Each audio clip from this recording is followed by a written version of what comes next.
மேனாள் முதல்வர் முத்தமிழ் அறிஞர் கலைஞர் அவர்களை தனிப்பட்ட முறையிலே கடுமையாக விமர்சிப்பது அரசியல் அநாகரிகத்தின் உச்சமாக இருக்கிறது. கருத்தியல் விமர்சனங்களை வைக்கலாம், அரசியல் விமர்சனங்களை வைக்கலாம். ஆனால் அவரை கொச்சைப்படுத்துவதன் மூலம்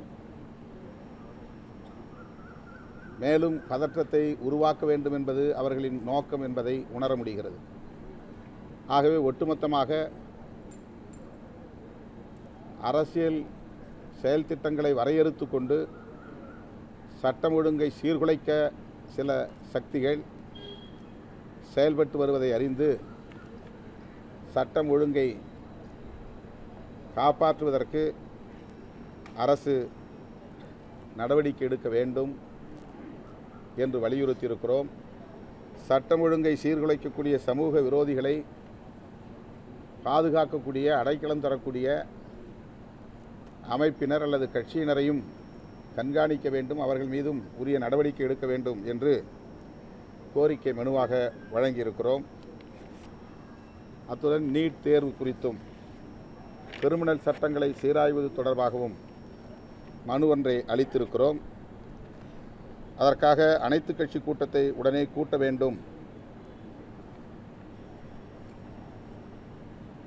இன்றைக்கு இந்திய அளவிலே பேசப்படக்கூடிய ஒன்றாக மாறியிருக்கிறது நீட் தேர்வு சிக்கல்.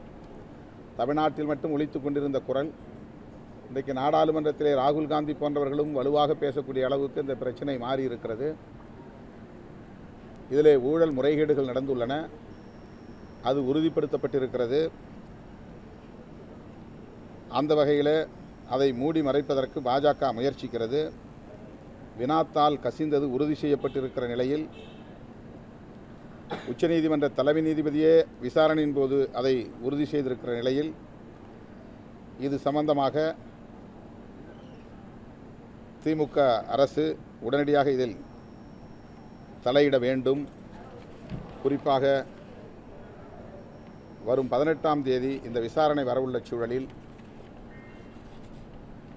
அனைத்து கட்சி கூட்டம் ஒன்றை கூட்டி அதில் ஒருமனதாக தீர்மானம் நிறைவேற்றி ஒன்றிய அரசுக்கும் உச்சநீதிமன்றத்திற்கும் அழுத்தம் கொடுக்க வேண்டும் என்பதை மாண்புமிகு முதல்வரிடத்திலே ஒரு கோரிக்கை மனுவாக வழங்கியிருக்கிறோம்.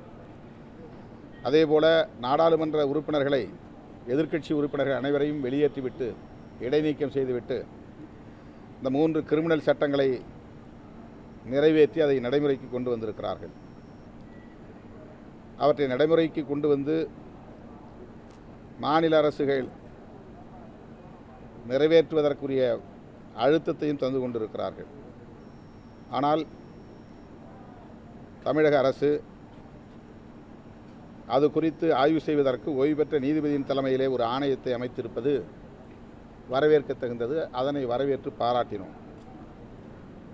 இது தொடர்பாக இந்தியா கூட்டணி கட்சிகள் ஆளும் மாநிலங்களில் இதேபோல திருத்தம் கொண்டு வருவதற்கு நடவடிக்கை எடுக்க வேண்டும் என வலியுறுத்தி அந்த கூட்டணி கட்சிகளின், தோழமை கட்சிகளின் முதல்வர்களுக்கு தமிழ்நாடு முதல்வர் கடிதம் எழுத வேண்டும், அவர்களை தொடர்பு கொண்டு அழுத்தம் கொடுக்க வேண்டும் என்பதையும் வலியுறுத்தியிருக்கிறோம்.